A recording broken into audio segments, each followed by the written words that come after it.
Hello students, coordinate geometry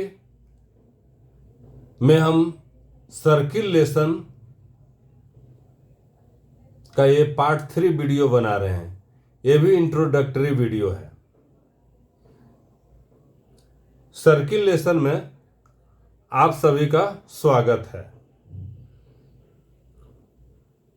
हम इस video में सर्किल का किस तरह से सर्किल का इक्वेशन लिखेंगे उसके बारे में हम लोग डिस्कशन करने वाले हैं। तो बहुत बेसिक और बहुत फंडामेंटल डिस्कशन होगा। लगेगा कि बहुत स्लो क्लास है, लेकिन आप इसको ध्यान से सुनिए और एक एक चीज जो है वो उसको अच्छा से कोई टेक्स्ट बुक से पढ़िए, उसको कॉन्सेप्ट को समझिए। देखिए कि बहुत इंटरेस्टिंग है। पूरा कोऑर्डिनेट ज्योमेट्री बहुत इंटरेस्टिंग है। तो ये आइए हम लोग शुरू करते हैं सर्किल लेसन का पार्ट 3 वीडियो। तो जैसा हम जानते हैं कि एक फिक्स पॉइंट जो है वो, जिसको फिक्स पॉइंट रहता है, यहाँ पर एक फिक्स पॉइंट है और फिक्स डिस्टेंस से जो इस तरह से मूव करेगा तब हम उसको सर्किल कहते हैं। फिक्स पॉइंट को सेंटर कहते हैं और फिक्स्ड जो डिस्टेंस है उसको ए डिनोट करिए, आर डिनोट करिए। एक पॉइंट पी है जिसका लोकस जो है वो एक्स, इसका कोऑर्डिनेट है एक्स कॉमा वाई, और ये इसका सी का जो कोऑर्डिनेट है एच कॉमा के है, या अल्फा कॉमा बीटा भी मान सकते हैं। तो इसका जो फॉर्मूला रहता है, एक सी पॉइंट है, सेंटर का कोऑर्डिनेट है एच कॉमा के, और एक पॉइंट पी जो है वो जिसका कोऑर्डिनेट है एक्स कॉमा वाई। तो यहां से सी पी एक डिस्टेंस हुआ, ये कांस्टेंट डिस्टेंस है, इसी को रेडियस कहेंगे हम लोग। रेडियस यही है और ये पॉजिटिव है। मॉड ऑफ सी पी बराबर रेडियस, जिसको ए यहां लिया गया है, आर भी लेते हैं या हमने यहां पर ए लिया है। तो सीपी का जो डिस्टेंस फॉर्मूला हम लगाएंगे तो x minus h whole square plus y minus k whole square under root इतना बराबर हो जाता है, ये डिस्टेंस है रेडियस के बराबर। इसको जब हम दोनों तरफ स्क्वायर कर देंगे तो x minus h whole square plus y minus k whole square बराबर ए स्क्वायर। एक ऐसा सर्कल है जिसका से जो है सेंटर जो है वो एच कॉमा के है। सेंटर का कोऑर्डिनेट है जो कि एच कॉमा के है। इसके रेडियस के बारे में भी हम आगे डिस्कशन करेंगे कि कोई भी जो सर्किल दिया रहेगा उसका रेडियस के बारे में हम लोग भी डिस्कशन करेंगे। अगर ये सेंटर एच कॉमा के रहेगा तो इस तरह से हम लोग उसका इक्वेशन को हम लोग लिखते हैं। या अगर सर्कल है, इस तरह से एक दूसरा फिगर हम बनाते हैं सर्कल का। देखिए इस तरह से हमने एक सर्कल, इसका कोऑर्डिनेट अगर सी है जो सेंटर है, जिसका कोऑर्डिनेट अल्फा कॉमा बीटा भी ले सकते हैं, या इसको रेडियस आर ले सकते हैं। इस पॉइंट पी का कोऑर्डिनेट एक्स कॉमा वाई है। तो जब हम इक्वेशन लिखेंगे तो x minus alpha whole square plus y minus beta whole square बराबर आर स्क्वायर, उसी तरह से हम लोग लिखेंगे। जब सेंटर ओरिजिन रहेगा, जब सेंटर जो रहेगा ओरिजिन मतलब कि 0,0 पर रहेगा सेंटर, तब यहाँ पर अल्फा और बीटा के जगह पर 0, या एच के जगह पर 0,0 रख देंगे तो ये जो बन जाएगा x square plus y square बराबर आर स्क्वायर। या इसमें रखिएगा तो x square plus y square बराबर जो है वो ए स्क्वायर। इसका जो है सेंटर जो ओरिजिन है, इस सर्किल का जो सेंटर है जो ओरिजिन है, और इस सर्किल का भी सेंटर ओरिजिन है, और इसका रेडियस ए है, इसका रेडियस आर है। और ये जो इक्वेशन है जिसका सेंटर जो है वो एच कॉमा के है और रेडियस जो है ए है।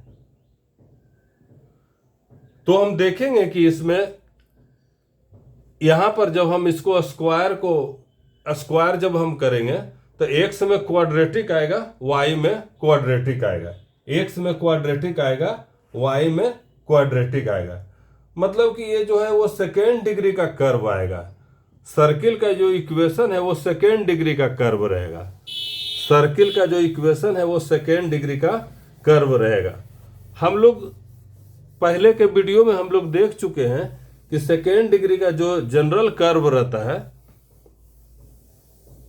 सेकेंड डिग्री का जो जनरल कर्व रहता है वो किस तरह से पेयर ऑफ स्ट्रेट लाइन को रिप्रेजेंट करता है। हम थोड़ा सा डिस्कशन करते हैं सेकेंड डिग्री का कर्व क्या होता है।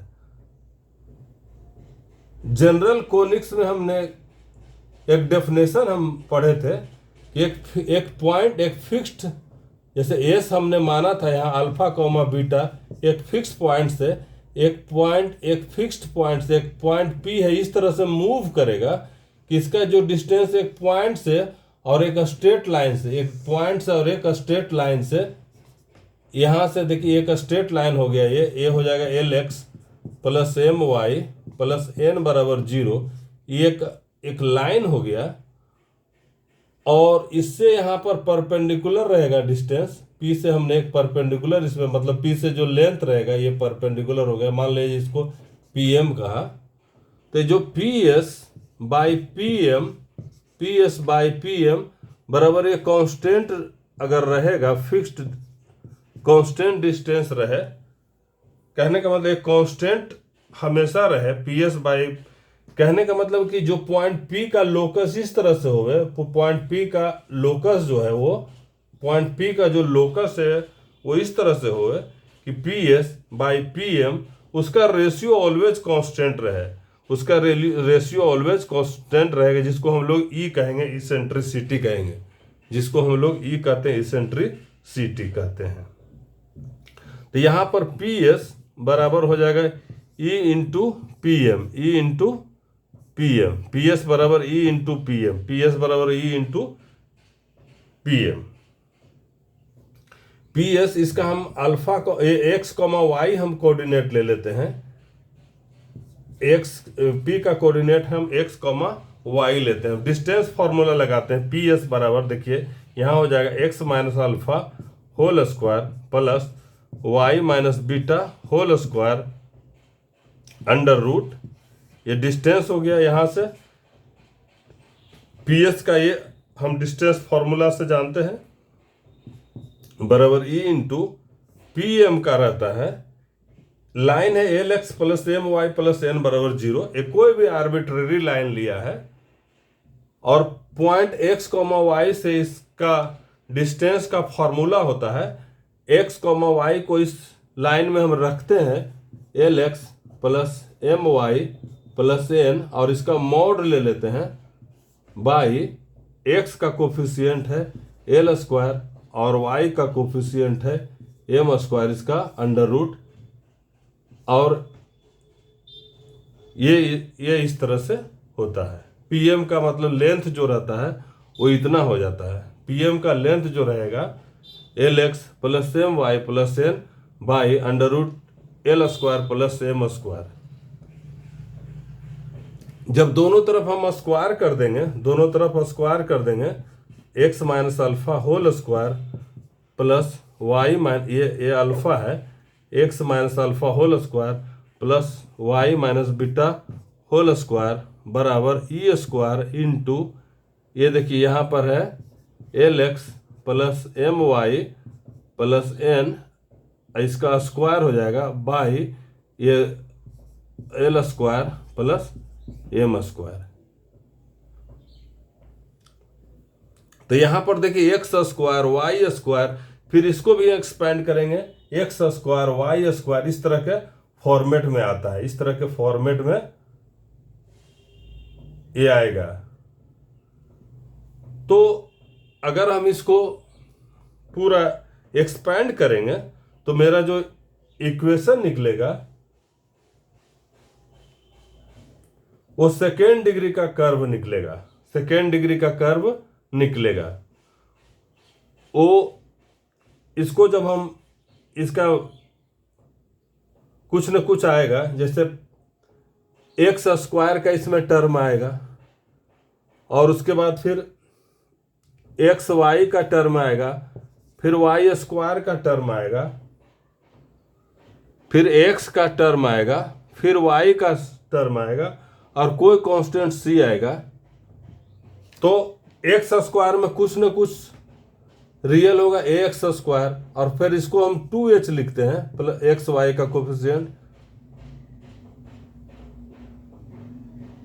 2h एक्स वाई का कोफिशिएंट आएगा plus B Y square plus 2gx plus 2fy plus constant C बराबर 0। ये सेकेंड डिग्री का जनरल कर्व रहेगा, सेकेंड डिग्री का जनरल कर्व रहेगा। तो सर्किल के बारे में भी हम लोग ये कहना चाहते हैं कि सर्किल का भी जो इक्वेशन है वो इससे जुड़ा हुआ है, सर्किल का इक्वेशन जो है इससे जुड़ा हुआ है। देखिए ई का वैल्यू अगर हम 0 कर देंगे, ई का वैल्यू अगर हम 0 करेंगे तो हमको सर्किल इसमें मिलेगा। तो पिछले वीडियो में हमने देखा था कि ये सेकेंड डिग्री का जो कर्व है, ये सेकेंड डिग्री का कर्व है। इसमें हमने ब्रीफ में बताया कि सेकेंड डिग्री का कर्व किस तरह से आया।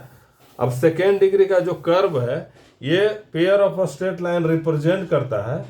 ये जो है इसको कहेंगे general equation of second degree. ये है जनरल इक्वेशन ऑफ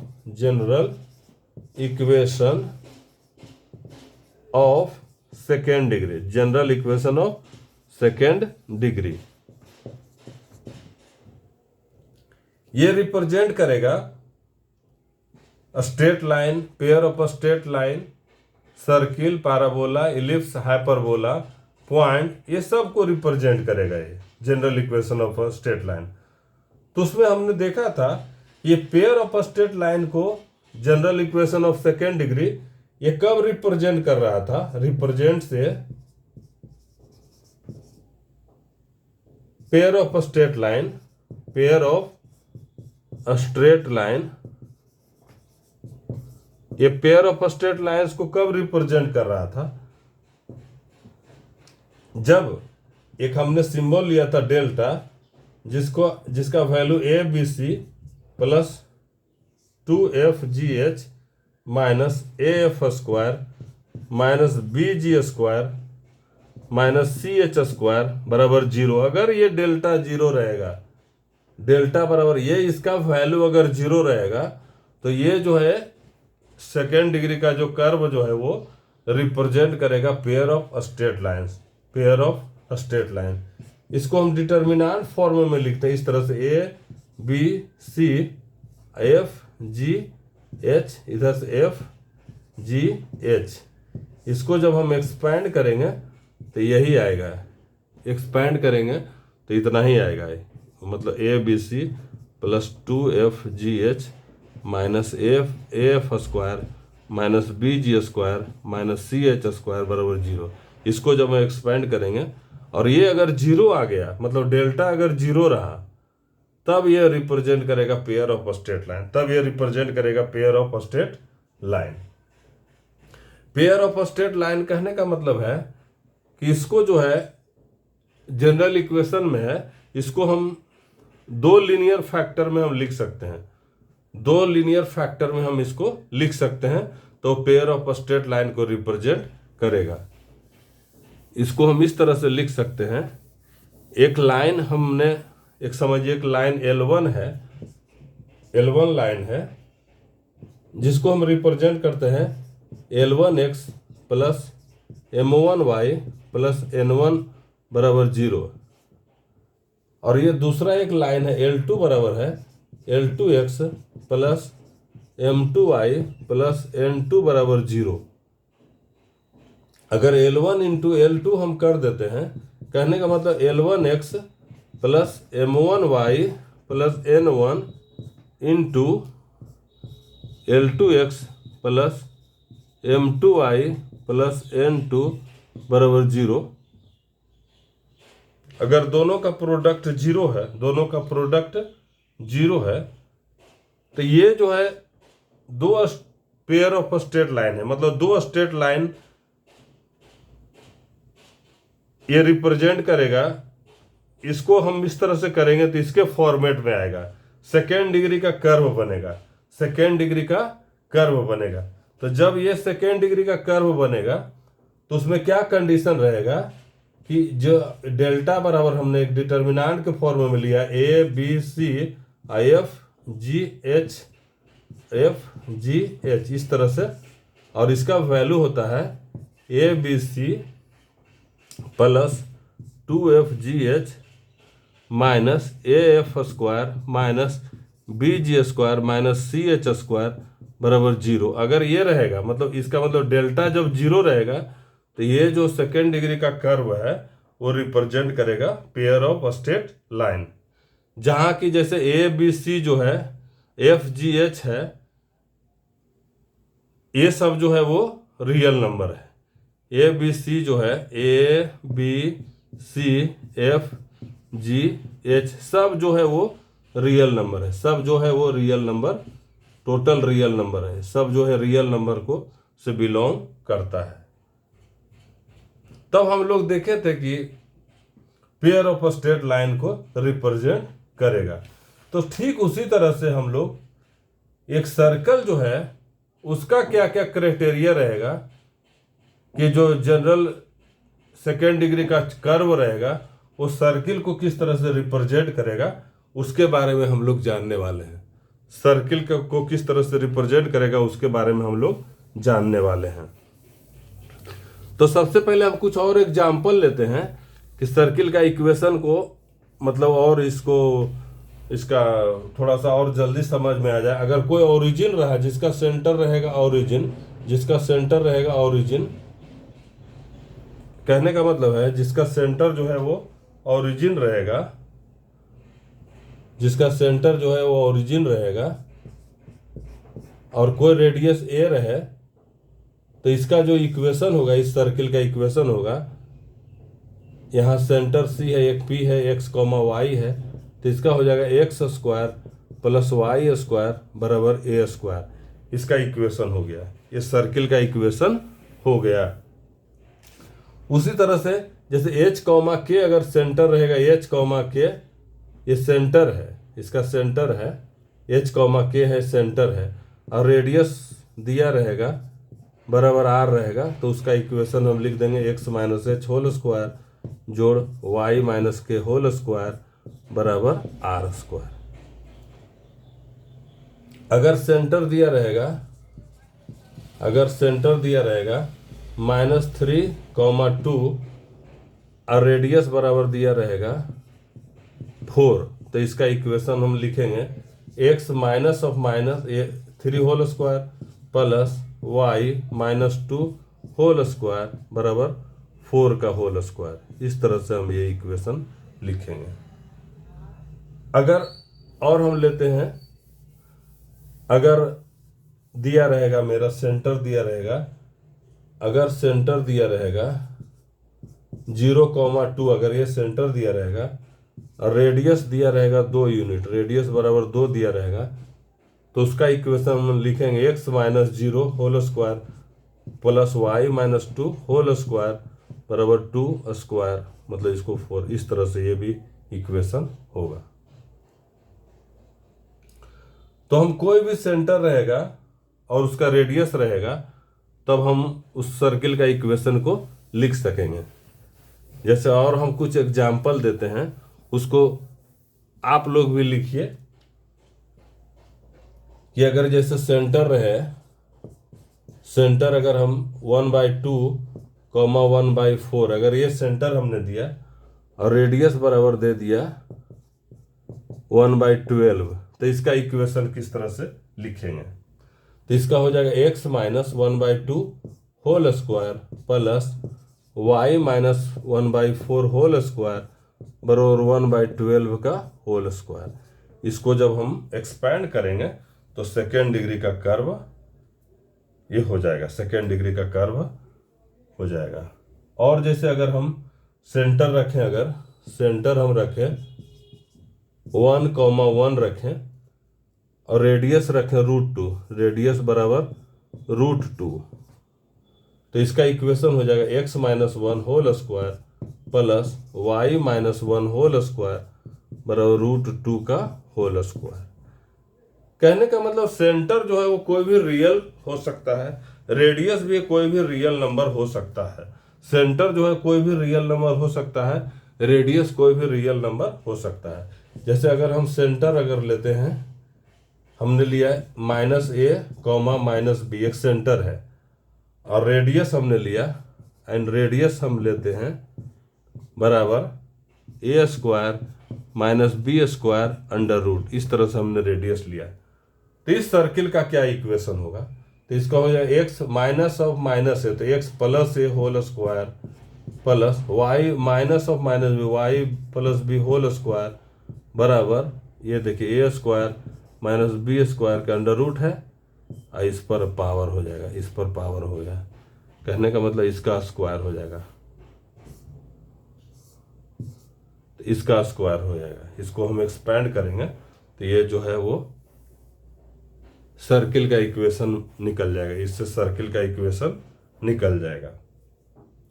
तो यहाँ तो हमने कुछ और एग्जाम्पल लिया था कि सर्किल का इक्वेशन हमको किस तरह से लिखेंगे। रेडियस दिया रहेगा, ये सेंटर दिया रहेगा और रेडियस दिया रहेगा, तो किसी भी सर्किल का हम इक्वेशन को कैसे लिख देंगे। अगर किसी भी सर्किल का सेंटर दिया हो रहेगा और रेडियस दिया रहेगा तो हम उसका इक्वेशन किस तरह से लिखेंगे, इसके बारे में हम लोग सीखें। हम देख रहे हैं कि सर्किल का जो इक्वेशन है वो सेकेंड डिग्री का कर्व है, सेकेंड डिग्री का कर्व है। तो हमने कि सेकेंड डिग्री का curve pair of straight line कब रिप्रेजेंट करेगा, जब डेल्टा जो एक हमने दिया था वो 0 रहेगा। अब हम लोग इसके लिए क्या कंडीशन होगा कि सेकेंड डिग्री का कर्व जो है वो रिप्रेजेंट सर्किल को करेगा, इसके लिए क्या कंडीशन रहेगा कि सेकेंड डिग्री का जो कर्व है, सेकेंड डिग्री का कर्व है वो कब रिप्रेजेंट करेगा सर्किल, उसके बारे में हम लोग डिस्कशन करने वाले हैं। सेकेंड डिग्री का कर्व मतलब कि जो हमने लिखा था सेकेंड डिग्री का जनरल कर्व जो है यहाँ पर है ax² plus 2hxy plus by² ax² plus 2hxy plus by² plus 2gx plus 2fy plus c बराबर 0। ये कब रिप्रेजेंट करेगा सर्किल, इसके लिए क्या कंडीशन होगा, उसका डिस्कशन हम लोग नेक्स्ट वीडियो में करेंगे। हम लोग कि ये जो है सेकेंड डिग्री का जो कर्व है ये कब रिप्रेजेंट करेगा सर्कल, उसके बारे में हम लोग अगला वीडियो में हम लोग डिस्कशन करेंगे। अगर हमारा वीडियो आप लोग को अच्छा लगता है तो और अपने दोस्तों के साथ और जानने वालों के साथ शेयर कीजिए। मैथमेटिक्स में रियल जो कॉन्सेप्ट है उसके बारे में हम डिस्कस अपने वीडियो में हम लोग अपने वीडियो में जो हम हैं वो मैथमेटिक्स का जो कोर कॉन्सेप्ट है उसके बारे में डिस्कशन करेंगे, जो कहीं नहीं, मतलब कि कहने का मतलब है जिसके बारे में बहुत लोग चर्चा नहीं करते हैं, जिसको एक बार समझ लिए तो पूरा सब चीज़ समझ में आ जाएगा। हम उस तरह के बात को अपने वीडियो में डिस्कशन करेंगे। और मेरा चैनल को सपोर्ट कीजिए, और ये हमारा वीडियो देखने के लिए बहुत बहुत धन्यवाद। Thank you for watching. Thank you.